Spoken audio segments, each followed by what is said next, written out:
graceful, talented Shravati Chatterjee.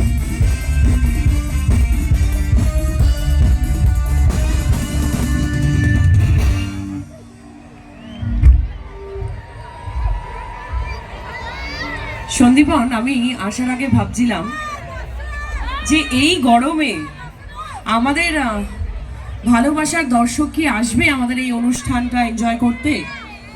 একটু মনের মধ্যে দুবিধা চলছিল যে আসবে কি আসবে না, কিন্তু আসার পর মাঠে যখন ঢুকছি এত ভালোবাসার মানুষ দেখে আমি জাস্ট কি বলবো, আমি স্পিচলেস।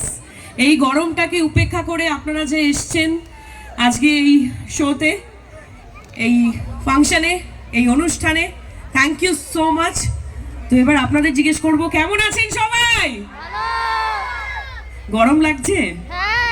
বিশাল গরম পড়েছে। তাও এখান থেকে আমাদের কলকাতায় আরো বেশি গরম, খুব কষ্ট। তার মধ্যেও আমরা এই বোলপুরে কিছুদিন আগে আমি আমার দেবী চৌধুরানীর শুটিং করে গেছি। আর দারুণ, মানে বোলপুর আমার ভীষণ কাছের জায়গা। অনেকবার অনেক ছবির শুটিং করতে এসেছি, ঘুরতে এসেছি। একটা অদ্ভুত ভালো লাগা আছে এখানে, আর আপনাদের ভালোবাসা অলওয়েজ পেয়েছি। তো শুরু করা যাক। অবশ্যই আমরা শুরু করব, কিন্তু তার আগে আমরা ম্যাডামকে মঞ্চে পেলাম। আমরা এতক্ষণ ধরে অপেক্ষারত, প্রথম দেখার পর একটা